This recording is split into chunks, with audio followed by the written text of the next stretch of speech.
Ito na, mga kababayan. Si Mrs. at yung nadalaw kong anak na kasama, sila yung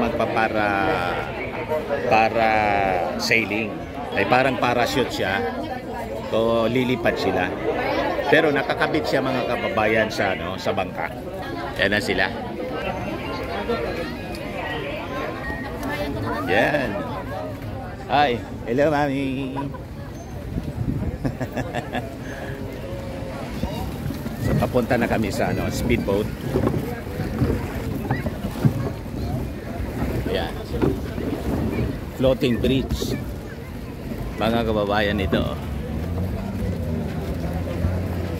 Yan si Mrs. Nakapayong pa rin.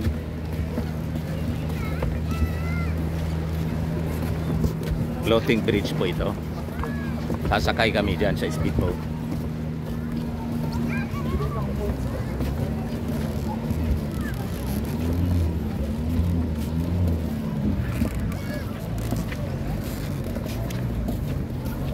Diba?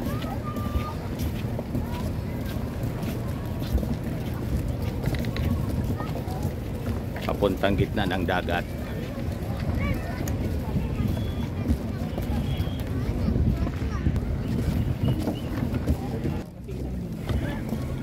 Doon pa. Yun. Cash at visa yun, Dave.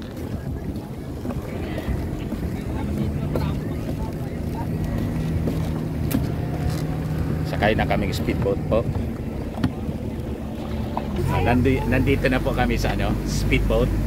Siyempre, for safety purposes, ay si ate, lahat sila, pati si Mrs.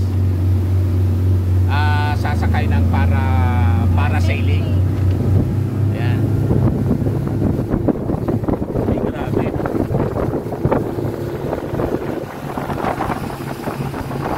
Ayan po si Mrs.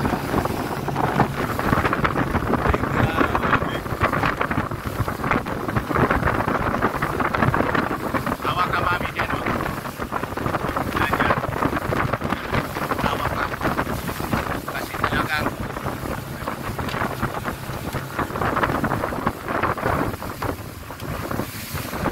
maalon. Napakabilis pala dito. Talagang speedboat ito po. Ito yata yung gustong sakyan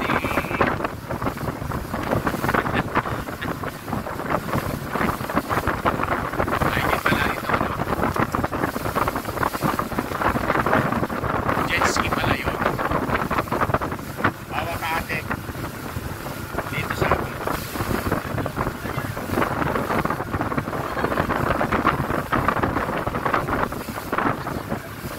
Grabe po.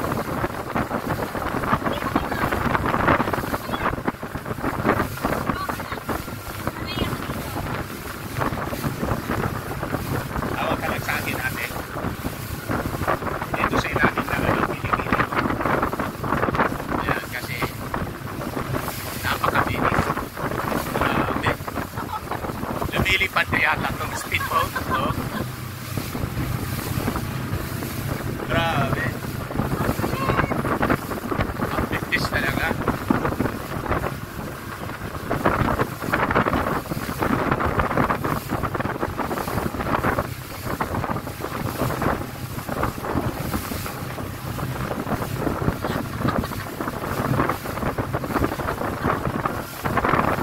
Grabe pala dito.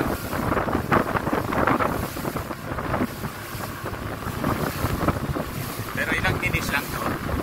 Papunta doon mga kababayan sa lugar kung saan magpaparasailing sila sabay-sabay.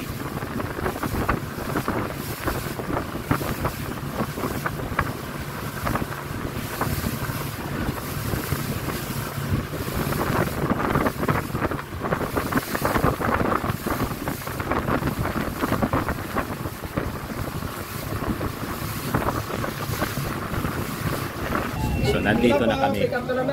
Lumipat na kami rito. Yan.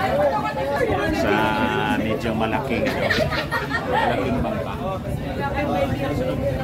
malaking balsa, parang balsa to, mga kababayan.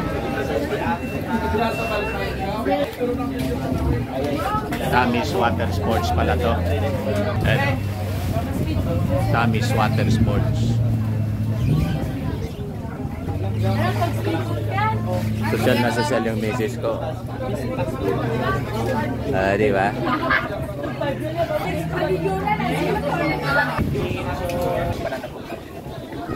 Lilipat na tayo? Hindi na tayo lilipat. Tayo na lang natin yung para sa ilapot natin. Yung para sailboat. Ayan. Ako dito na lang ako. Sama ka. Kasama ako doon sa sailboat. Ayan, para mapidyoan natin din mga kababayan. Itong mangina to.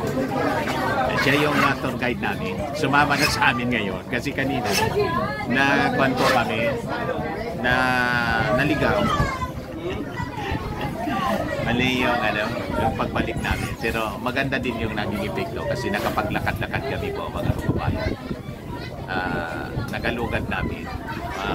Almost 2 kilometers yung linakad namin. Enjoy naman. At nakapagpamili kami ng masasarap na pwedeng kainan. Di ba? All things work together for good. Yan, mga live best. Kompleto dito.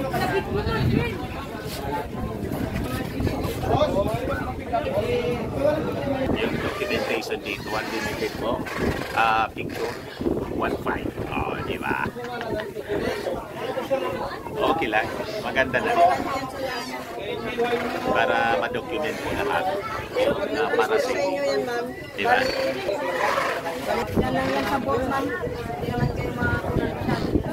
Yung cellphone kasi po, hindi man pwedeng dalhin sa taas. Yung mga nagpa-paraglide na para sailing. Kaya sila, mga professionals, mga kababayan sila, sila na lang gagawa para sa amin sa documentation. 1,500. Ayan ang mga negosyo dito po. Hanap buhay ng mga taga dito po sa Boracay.